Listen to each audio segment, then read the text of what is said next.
Dying is arguably not the most terrible thing that can happen to you. But no matter how creatively awful a different circumstance is, death is bad enough to be the universal benchmark we all use for comparison. Death is the reigning champion of bad outcomes. It's the threshold between a fate worse than death and everything else. Once a situation is so bad that death is the preferred outcome, the scale stops. That's all we need to know. My point is, death is not just a big deal, it's also the top of our collective list of stuff to avoid. And if you developed a breakthrough medical procedure that added decades to human life, you might expect people to be breaking down your door asking for it. But you'd be disappointed. According to surveys, most people say they would refuse a similar treatment, and that any breakthrough adding at least 20 years to human lifespans would be bad for society overall. However, respondents also feel that a procedure like this should be widely available to everyone, and that almost everyone else would want it. This piqued my interest, and when I started looking into it, I found out that it's not just these bonkers surveys. It's articles, television. The consensus across most media is one that's critical of drastically extending human lifespans. I set out to start a series of episodes on human life extension and the end of aging, only to discover that these topics are apparently so controversial, they're just this side of taboo. I realized that before I dig into the topic of potentially never-ending human life, I had to figure out why so many people seem to be rooting for death.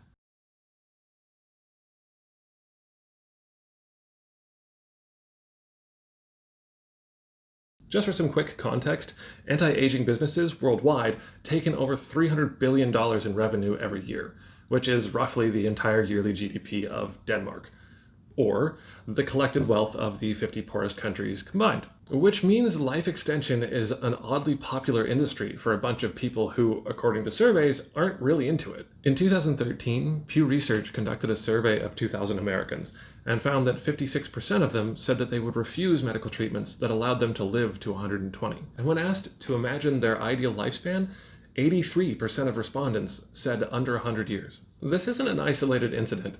In 2011, a survey of 2,000 British people noted that 73% of respondents also said that their ideal lifespan was under a century. Before you jump in with, well, yeah, but I've seen photos of 100-year-old people and I don't know, a 2017 survey asked how long folks would like to live if they stopped aging at 25. And even then, almost 60% said under 100 years. The Pew survey also addressed medicine more broadly, asking if respondents felt that medical procedures which prolong life are good in a general sense.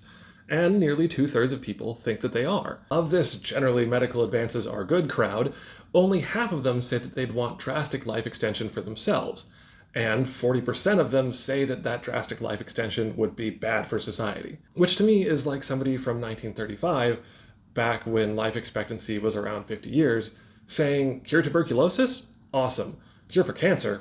Get that away from me. Finally, there are my favorite confusing responses, which are people who think radical life extension is bad for society and want it anyway, 13%. That even though 56% of people would refuse a longevity treatment, about 70% of them are pretty sure everyone else would want it.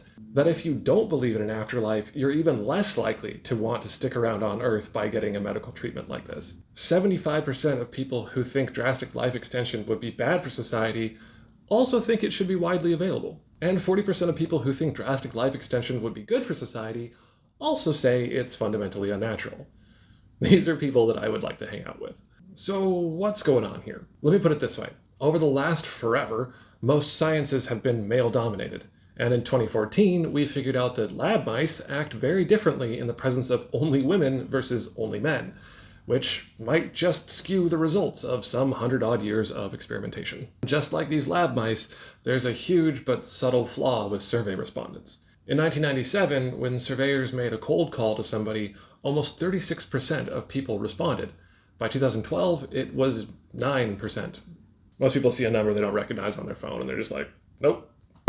I have no idea if the 9% of us who take these phone calls are super opinionated, bored, retired, polite. Whatever it is, though, it's hard to imagine that that special something doesn't lend a certain uniqueness to their responses. But the larger issue with the subject of these surveys particularly is that researchers are looking for real-world answers to a made-up problem. Worse still, that hypothetical question is one that comes with some social baggage. And if the 2016 election cycle taught us anything, it's that social pressure leads to people lying to pollsters.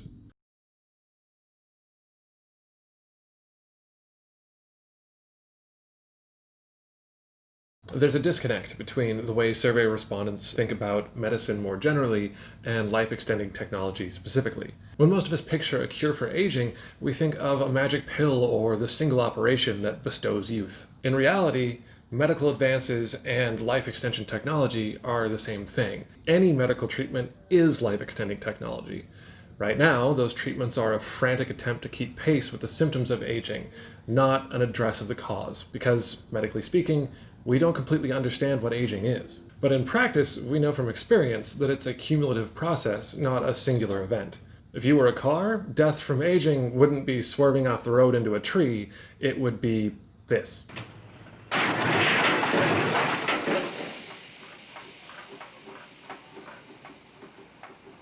My point is, the confusion about what is and is not life extension technology creeps into these surveys. They ask if you'd like to live decades longer, up to forever, but when they do that, they refer to a single procedure, if any at all. This one question reinforces the idea of one treatment. The surveys don't ask, would you replace a damaged heart? Would you treat your cancer, your arthritis, increase your working memory? Because if you answered yes to any of those, you're pro-life extension. Just like the 2/3 of respondents who celebrate medical breakthroughs and who, presumably, help fund that $300 billion a year industry. And this positive majority view of medical advances in general is almost certainly the real answer to the question of whether or not most people would try to live as long as possible. They already do. As for all the contradictions between that reality and the hypothetical question of whether or not people would want to live forever, well, once I saw how this choice is portrayed in our culture, these survey results aren't as surprising. Because shame is a powerful thing, and we all want people to like us.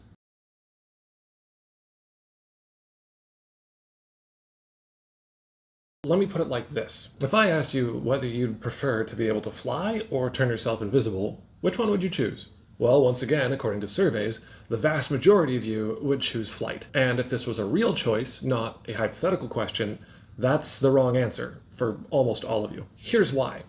Invisibility is the ultimate escape mechanism for any dangerous or social situation, whereas the ability to fly wouldn't make you both invincible and coordinated.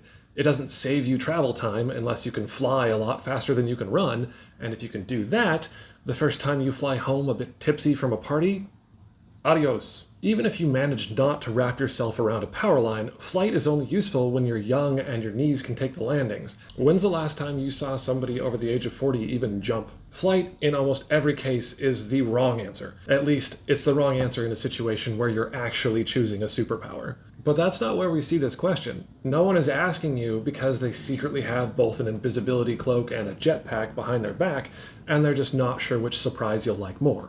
Instead, people ask this question to find out more about you as a person. If you've ever been on a first date or played a get-to-know-you party game, you understand the value of made-up hypothetical questions as a test of personality. And by picking flight, you can answer the follow-up question of, why did you pick that, with a simple, flying is awesome.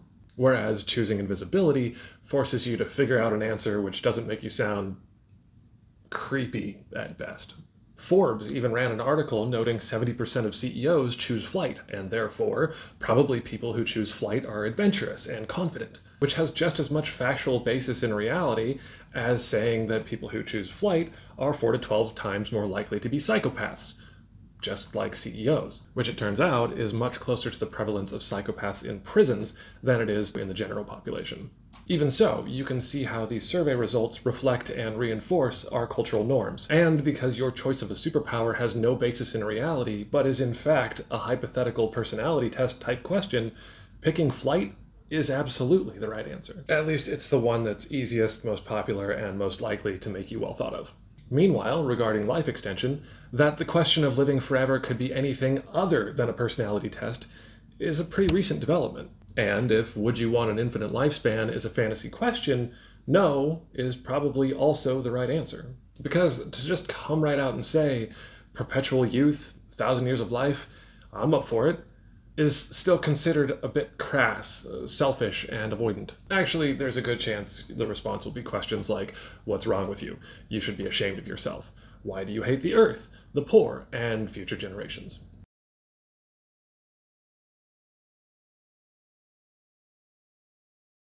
I think the overall cultural tone can be illustrated well by this article in New Scientist magazine, which presents both positions. The pro-life extension section begins with a quote by its author saying, "Of course I would want to live forever," whereas the con section starts with, "For the sake of everyone else, die." Whoa, Dick, don't hold back on my account. If you're wondering, did the executive editor of New Scientist magazine just tell me to die? Yeah, he did. Sure did. And he's not alone. There are countless other examples. There's Why I Hope to Die at 75, published in the Atlantic magazine in 2014, a strangely upbeat article which nevertheless argues that anything worth doing can be done by 75, and if you don't get it done by then, it's not going to happen for you. The author suggests that old age is miserable, not really worth living, and that the only way for children to escape the suffocating shadow of their parents is for their parents to die. Then there's The Immortals, a book where aging is stopped in its tracks by a single procedure. Now that no one dies, people create risk in order to find meaning, which also destroys civilization. It's only facing his own death that the main character realizes what is truly worthwhile, even though the reality of life extension and a cure for aging doesn't mean immortal, and people die all over the place in that book. So I'm not totally sure what they're getting at, but moving on. There's the Q from Star Trek, the beings from another dimension who are not only immortal, but also nearly omnipotent and bored out of their minds. Without a challenge or risk, they are desperate for entertainment and purpose. As for the editor of New Scientist magazine, whom I should probably call Mr. Webb, his argument is that, and I quote, "Human exceptionalism, cooperation, altruism, creativity, inventiveness, and every work of art, literature, and technological achievement is predicated on our knowledge and fear of death. Why would anyone do anything today if they were safe in the knowledge that tomorrow will do?" As I look at this nearly unified cultural push to be okay with dying, I'm feeling a little outnumbered. And to be fair to Mr. Webb, finding your zen about death is still a good idea with the way our world currently works. Maybe the majority of survey respondents are onto something. It's possible I'm just setting myself up for disappointment, or that the experience of aging and death is the active ingredient for some intrinsic human experience. Maybe scientists have been so obsessed with whether or not they could stop aging, they haven't paused to consider if they should.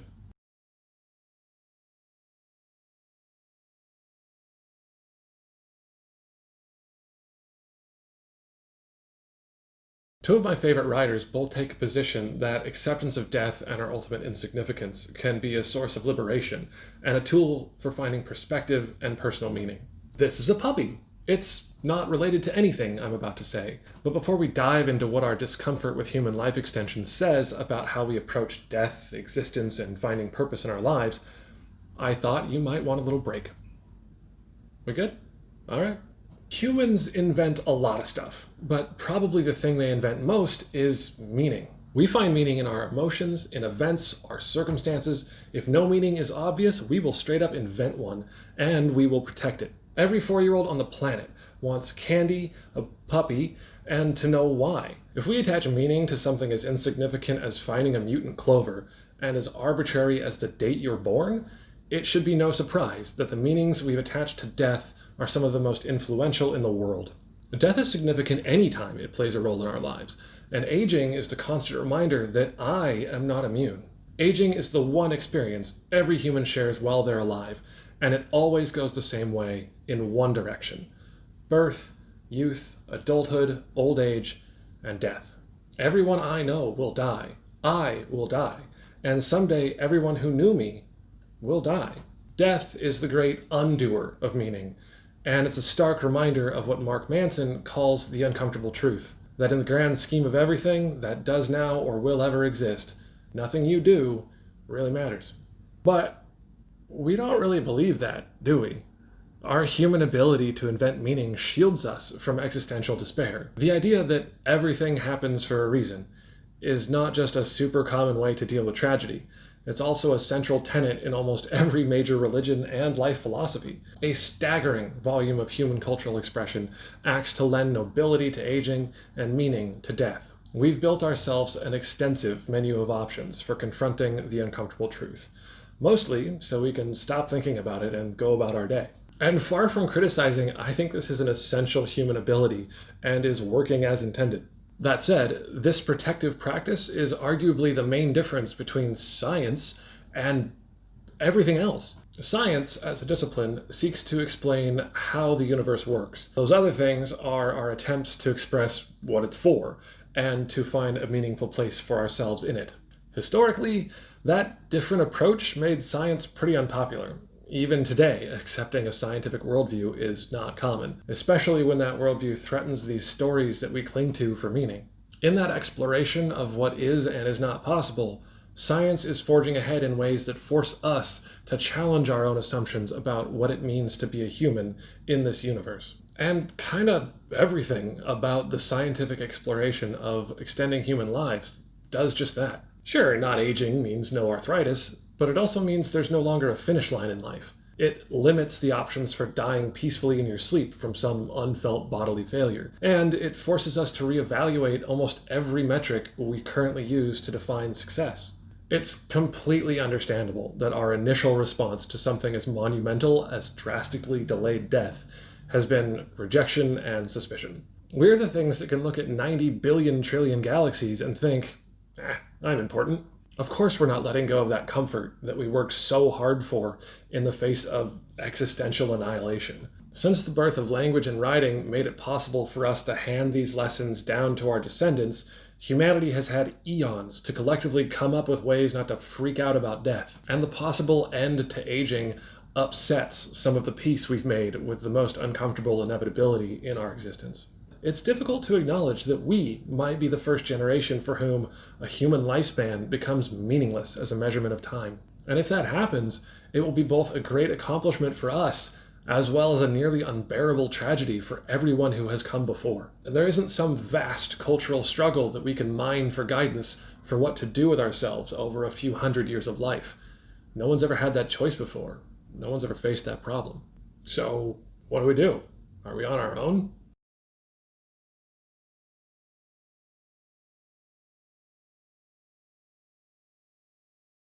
I did find one thing that gives some guidance on this looming existential unknown.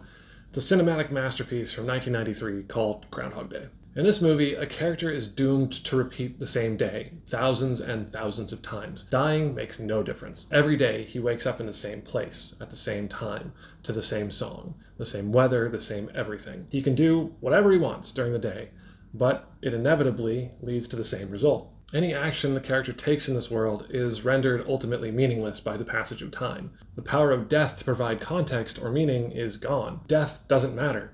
He has no pressing need to accomplish anything before the end. There is no end. But time still moves on in a way that renders his actions forgotten, meaningless to anyone else but him. Even though he remembers everything, he has to face the fact that his existence ultimately means nothing to the world or the people that surround him. The rules of his universe are different than ours. Death has no teeth in his universe, but the result, the existential dilemma, is still the same. The central arc of the story is how this character confronts his existential reality.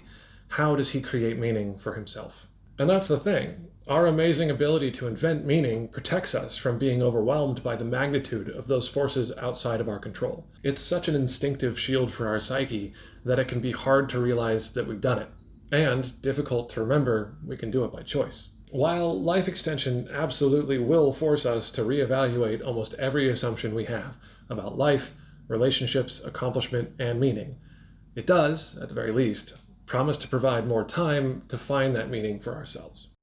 That's it this week. That was a deep dive. Thanks for sticking with me if you did. If not, hope you like the puppies. As ever, links are in the thing down below. Make some comments, do the thing with the... Thank you so much for watching, and I'll see you next time.